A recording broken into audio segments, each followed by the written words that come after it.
All right, so in this one, I believe there's no more videos, no more trailers that were released, just more news. Could be wrong, but let's go ahead and dive into this. Um, so Marvel Studios finally has 100% confirmed that Tatiana Maslany will be playing She-Hulk. Um, there was some weird aspects there earlier in the year. Some reports had confirmed that she was playing her, but then someone did interview her and she said that she had not even talked about it before.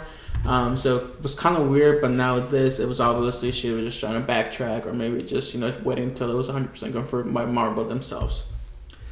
Next up after that, Mark Ruffalo and Tim Roth both have shown interest in returning for She-Hulk. Obviously, Tim Roth played Abomination, and I feel like Mark Ruffalo for sure will have to be into this because, to introduce She-Hulk, you need Hulk because it's actually She-Hulk is actually the Hulk's cousin, and in the comics at least, she is dying, and the only way to save her is from a blood transfusion from Bruce, since they're family. But in the meanwhile, not only saving her life, he also transfers some of the gamma radiation, therefore turning her into She-Hulk.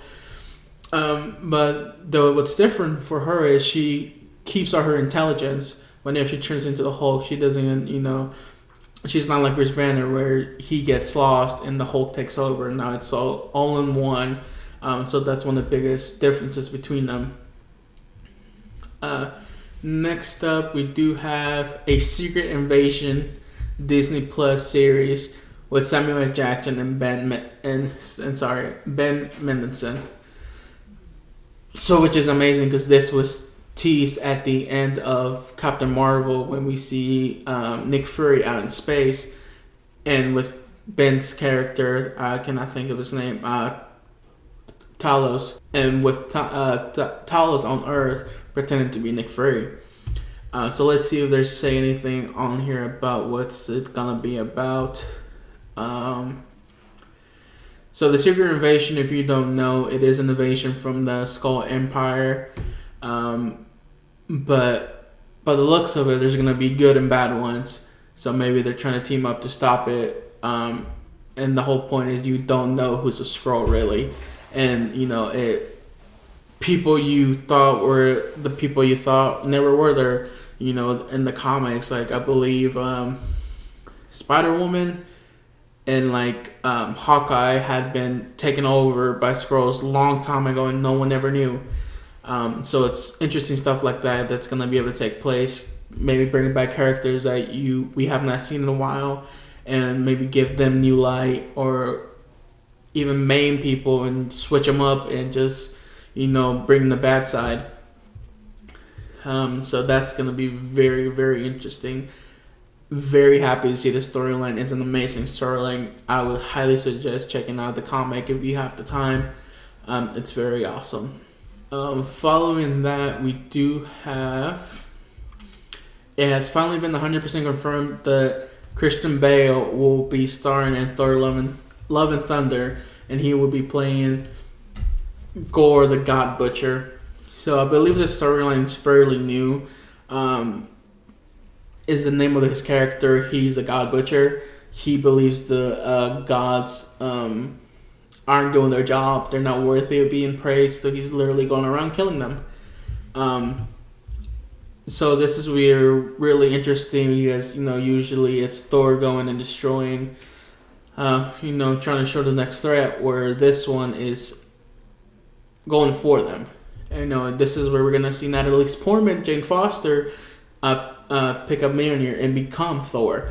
So it's gonna be a very dynamic movie, very climatic and visually amazing. Just because Taika Waititi is an amazing director. So we're gonna see what else we get in this.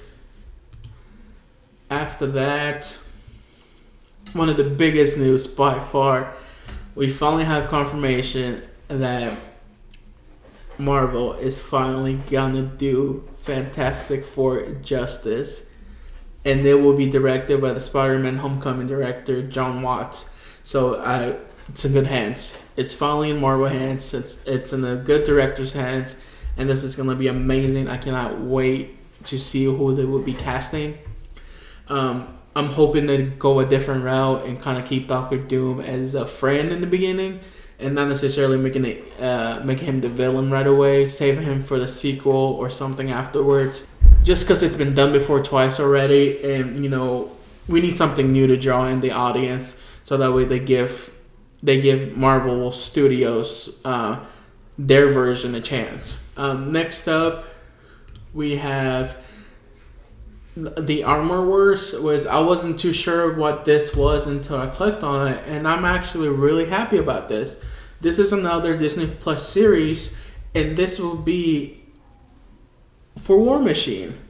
War Machine is getting his own series, and it will give Rhodey the platform that he deserves. Not only that, give Don Cheadle the platform to show his skills off, because he's an amazing actor.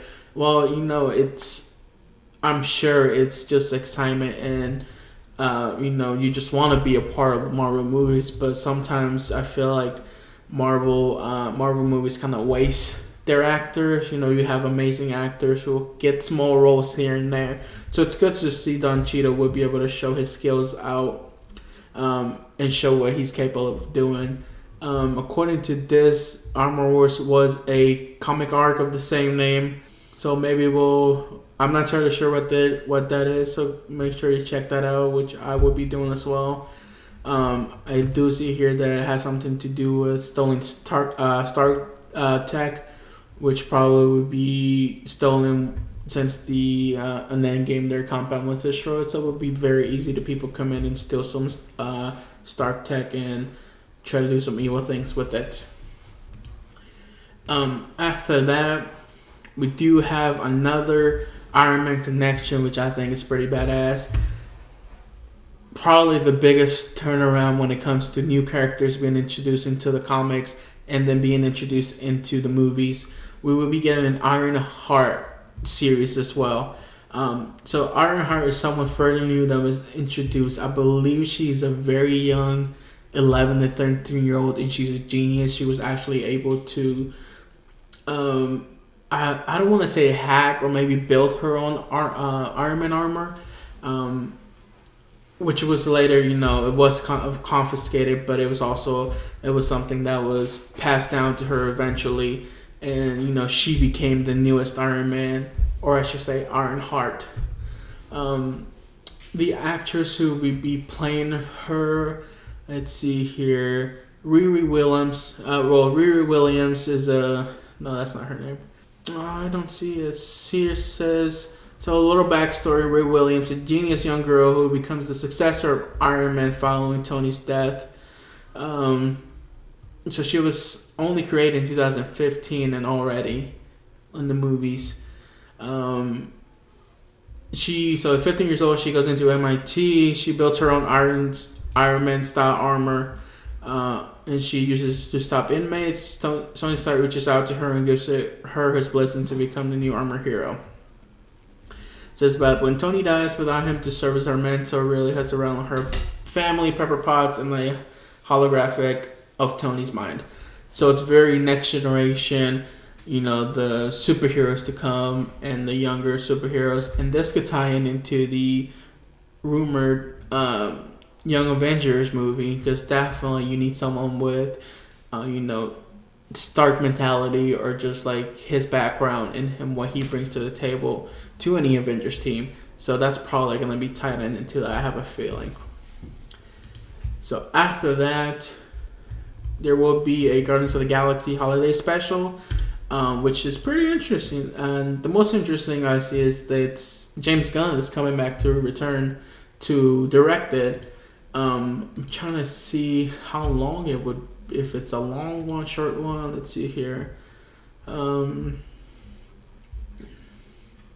Holiday special would debut in 2022. So the special will film at the same time that they're filming Guardians of the Galaxy 3. So it looks like it's just something fun to give out to the fans.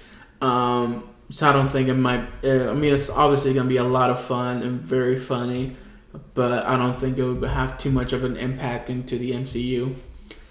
Following that, one of the biggest news as well is Marvel has announced that they will not replace Chadwick Boseman as Black Panther. So Chadwick Boseman would be the one and only T'Challa, and I think that's doing it justice. That's the right move. You know, Chadwick Boseman knocked that out the park as T'Challa. No, it's like if he wouldn't have died so young, he definitely would have gone down as Robert Downey Jr. is like no one can replace him, and it's sad that he did pass away at such a young age, but no one else can play him. You know, he embodied T'Challa and everything that he stood for. So T'Challa, Chadwick Boseman, my king, may you rest in peace. But I think that's a really smart move, and it's gonna make a lot of people happy, and it's gonna give other characters, you know, the chance to step up and take over is the Black Panther.